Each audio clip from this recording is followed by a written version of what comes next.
Speaker नव्हतं, बंद पडलं होतं, पुन्हा आणलं म्हणजे, आणि त्यांनी देर आहे पण दुरुस्त आहे बरं का. शेवट गोड केला त्याने, छान. आणि मग त्यांना सुद्धा धन्यवाद, ज्यांची साऊंड सिस्टम आहे त्यांना सुद्धा.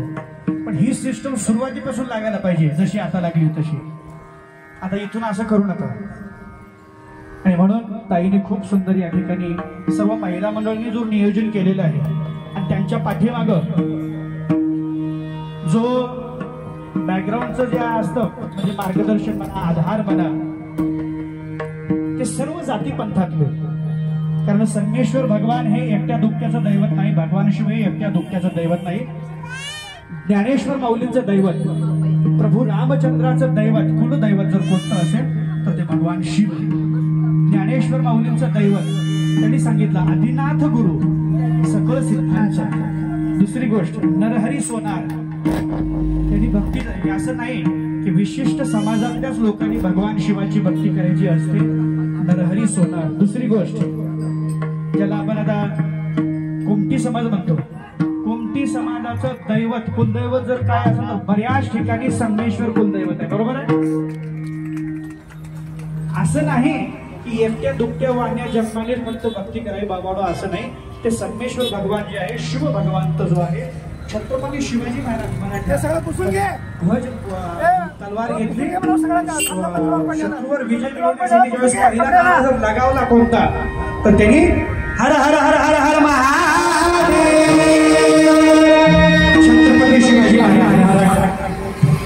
मराठा मराठा तो मराठा, जो गेल्यावर छाटला तो मराठा. बरं. दुसरी गोष्ट, अहिल्याबाई होळकर, जी माऊली धनगरमध्ये जन्माला आली, त्या माऊलीनं 12 ज्योतिर्लिंगाचा जीर्णोद्धार केला. समाज मी सांगतो, एकट्या तुमच्या समाजाचं नाही, धनगराच्या कुळात असेल, कुठेही असेल, सर्व जाती कुलगोत्र पाहे शंकर भक्ताचे माहेर स्वामी माझा. हा प्रसाद संगमेश्वराचा आपण घ्या आणि पुस्तक घेऊन एकमेकांसोबत प्रेमाने राहा. ठीक आहे.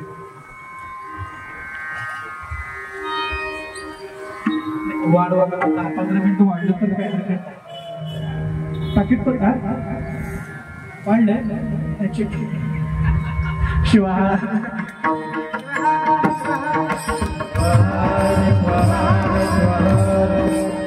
मला त्यांनी असं केलं, मला वाटलं पाकिट पण वाढलंय, काळजी करू नका असं म्हणल्यासारखं वाटलं. हो. आणि म्हणून जे आपण संगमेश्वराची पूजा करतोय, पूजा करत असताना तुम्ही आपल्या देवघरात पूजा करताना कशी करता? प्रत्येक देवाच्या तोंडाला केळं पुसता नाही, भात पुसता नाही.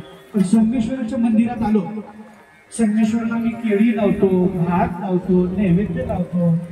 नैवेद्य दाखवायची तुम्हाला खरी पद्धत सांगू का? नैवेद्य दाखवून इथं ठेवायचा नाही.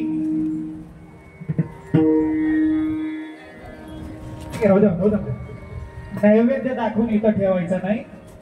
त्याला कुठेतरी पायदळी तोडवण्यापेक्षा तो नैवेद्य दाखवायचा, घास ओढून संगमेश्वराला समर्पण करायचं पाणी फिरून, आणि तो नैवेद्य आपल्या घरी घेऊन जायचा. प्रत्येकाने नैवेद्य, तुम्ही ज्याही वेळेस नैवेद्य दाखवायला येता तो घरी घेऊन जायचा. आणि आपण ज्यावेळेस सगळे पंगत बसते, आपल्या घरातली जेवायला प्रसाद घ्यायला बसतो, त्यावेळेस तो संगमेश्वराचा प्रसाद म्हणून प्रत्येकाला तो प्रसाद वाढायचा. इथं येऊन घाण करायची.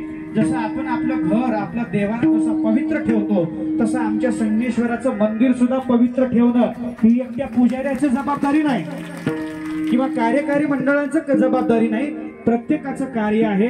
आता इथं पडलेला एक कागदाचा तुकडा जर कुठं पडलेला दिसला, एकेकाने उचलला, तर आमच्या संगमेश्वराचा परिसर एवढा स्वच्छ आणि सुंदर दिसेल की येणाऱ्या जाणाऱ्यांना सुद्धा लक्ष इथं वेधलं पाहिजे की हे संगमेश्वराचं मंदिर आहे, पवित्र मंदिर आहे. कारण इथलं पावित्र्य आपण राखलं पाहिजे. म्हणून बेल फूल वाहत असताना सुद्धा व्यवस्थित बेल फूल वाहा. भस्म सुद्धा लावत असताना भगवंत आपला संगमेश्वर सुंदर दिसला पाहिजे. आपल्या कपाळावर आपण कसंही बोलतो का? संगमेश्वराच्या पिंडीवर असं बी बोलतात, पुन्हा असं बी बोलतात, अधिकचं चिन्ह काढतात. आपल्या कपाळावर बी काढा अधिकचं चिन्ह, जमल का? आपण कसं म्हणतो, आरशामध्ये बघून असे 3 पट्टे बरोबर आले पाहिजे, तसं संगमेश्वराला सुद्धा पट्टे असे बरोबर आले पाहिजे. सुंदर आमचा भगवंत सुंदर असावा. तो कसा आहे? रूप सगुण सुंदर.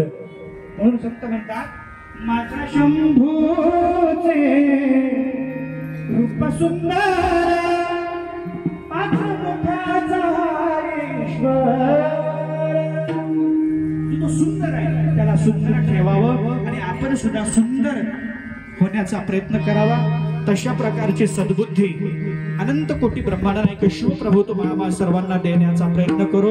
मग आता नैवेद्य दाखवत असताना कसा दाखवणार? काही तर ठेवणार. केळी पुसणार का? भात, दही, सुंदर अभिषेक पूजा करा आणि तो नैवेद्य आपल्या घरी प्रत्येकाने घेऊन जायचा. वाहिलेला बेल सुद्धा आपल्या पायदळी तुडू नये. भगवान शिवाच्या प्रत्येक देवाला फेरी आहे मंदिराला, पण महादेवाच्या मंदिराला कुठल्याच फेरी नाही. जी महादेवाची जलहारी आहे, अभिषेक जिथून जातो, पाणी जिथून वाहतं, ती कधीच ओलांडायची नसते. जर ते ओलांडलं तर आपलं पूर्ण पुण्य समाप्त होतं. आणि याच्यासाठी पुष्पदंतानं महिम्न स्तोत्र लिहिलेलं आहे.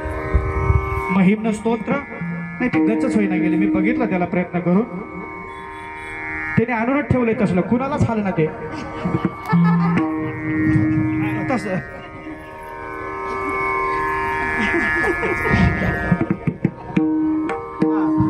आणि म्हणून केळी वाहत असताना ती केळी काही असेल, पुन्हा केळी ठेवायची, पुन्हा त्याला अगरबत्ती लावायची त्याच्यावरच.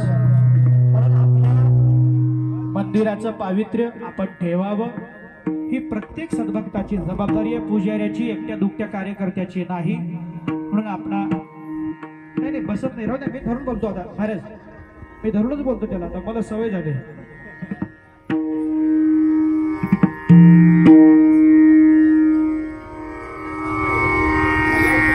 म्हणून एवढा सुंदर कार्यक्रम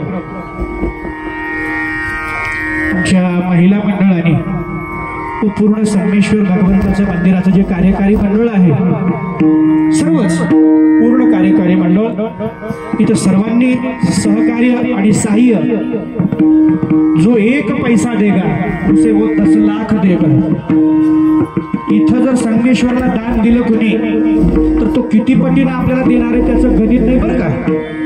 म्हणून इथले भगवंताच्या पायी आपण आपली भक्ती तन मन आणि धनानं समर्पित राहावं. म्हणून ज्या महिला मंडळाने एवढा सुंदर कार्यक्रम केला, पूर्ण श्रावण महिना शिवपाठ, ते आमच्या महिला मंडळासाठी एकदा सर्वांनी जोरात टाळ्या वाजवा.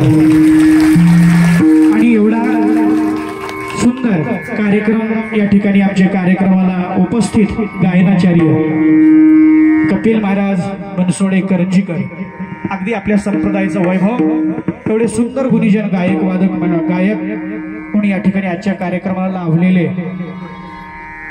आणि त्याच बरोबर आमच्या महिलांमधून सुद्धा आमच्या नागलगावच्या ताई, मुन्नाताई ना, ते टोपण नाव आहे, शैलजाताई. आमच्या शैलजाताई अगदी सुंदर गातात. अगदी कुठल्याच गोष्टीची कमतरता उणीव भासू दिली नाही. आणि इथं उपस्थित सर्व आमच्या महिला भजी मंडळ बरं का, प्रत्येक महिला भजी मंडळ ज्याने सुंदर काळाची साथ दिली, सर्वांनी टाळी वाजवा. कारण आम्ही एकटे दुकटे कोणी नाही हो, महिला मंडळांचं योगदान आहे 80%. 80% महिला मंडळांचं योगदान जास्त आहे. महिलांचं संख्या सुद्धा 80% आहे. 20%च आहे. बर 80%. आणि धर्म सुद्धा महिलांनी सांभाळाय बरं का जास्ती.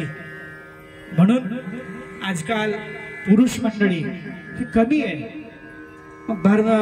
पुरुषांची संख्या जर कुठं वाढली असेल तर बऱ्याच पुरुषांची, म्हणतो बरं का, सर्व नाही, बारवर, धाब्यावर.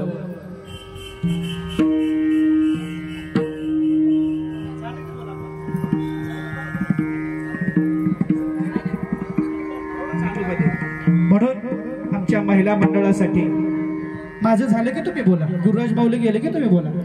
एवढं सुंदर कार्यक्रम महिला मंडळाने आयोजित केला. आमच्या त्या महिला मंडळांसाठी धन्यवाद. आणि अगदी सुंदर हार्मोनियमची साथ करणारे आमच्या ताई त्यांना सुद्धा खूप खूप धन्यवाद. खूप सुंदर पेटी हार्मोनियमची साथ केली आणि ज्यांनी सुंदर मृदंग वाजवला असे आमचे ज्ञानेश्वर महाराज आवसेकर खूप सुंदर मृदंग वाजवला. तसेच आजकाल मोबाईलचा वापर चालू झाला महाराज. मोबाईलचा उपयोग सदुपयोग बी तेवढाच आहे आणि दुरुपयोग सुद्धा तेवढाच आहे. म्हणून मोबाईलचा सदुपयोग झाला पाहिजे म्हणून आमचे स्वामी सर आणि युट्यूब चॅनल दोघांचे आहेत ना ते सर त्यांचं नाव मला माहिती नाही. नागेश झुंगा व ये महाराष्ट्र न्यूज. आता संबंध हा कार्यक्रम आमच्या उदगीर पुरता नाही महाराज, ते पूर्ण महाराष्ट्रभर पसरवणे भारतभर पसरवण्याचं कार्य पूर्ण भारतभर पसरवण्याचं कार्य हे आमचे युट्यूब चॅनल वाले करतात. अगदी सुंदर जसं आपण सुरुवातीपासून उभं टाकलं त्याने कुठेतरी बसले का पूर्ण कळसाचा कार्यक्रम दाखवला. कळस कसा बसवला, कीर्तन कसं चालू झालं, भजन कसं चालू झालं, पकवाज कसा वाजतोय, अगदी सुंदर पद्धतीने त्यांनी या ठिकाणी चित्रफित तयारी केलेली आहे. त्यांना सुद्धा दोन्ही युट्यूब चॅनल वाल्यांना धन्यवाद, खूप खूप धन्यवाद. पूर्ण कार्यकारी मंडळ आपल्या सर्वांचं अभिष्ट चिंतन करून ही झालेली सेवा आपण हा प्रसाद घेऊन जन्म आणि मृत्यूच्या फेऱ्यातून मुक्त व्हावं अशी सदिच्छा व्यक्त करून झालेली सेवा या ठिकाणी उपस्थित सर्व श्रोतावर्ग महिला पुरुष कीर्तनकार प्रवचनकार सर्वच विनेकरी तसेच या ठिकाणचं दैवत केतकी संगमेश्वर भगवान व गजानन महाराज तसेच मनमत बसवादी संत व त्रिकाल वंदनीय प्रातस्मरणीय परमपूज्य गुरु माऊली राष्ट्रसंत डॉक्टर सद्गुरु शिवलिंग शिवाचार्य महाराज अहमदपूरकर ज्यांचा येत्या 7 सप्टेंबरला समाधी सोहळा श्री क्षेत्र भक्ती स्थळवर अगदी दिव्य भव्य आणि मोठ्या वैभवाने संपन्न होणार आहे. हा 5 दिवसाचा कार्यक्रम लक्ष्मीचा आपला कार्यक्रम संपला, महिलांना अडचणी येऊ नये म्हणून हा 5 दिवसाचा कार्यक्रम भक्ती स्थळावर आयोजित केलेला आहे. म्हणून आपण सर्वांनी त्या कार्यक्रमाला उपस्थित राहावं अशी इच्छा व्यक्त करून झालेली सेवा राष्ट्रसंत डॉक्टर सद्गुरु शिवलिंग शिवाचार्य महाराज अहमदपूरकर यांच्या चरणी समर्पित करून सेवेला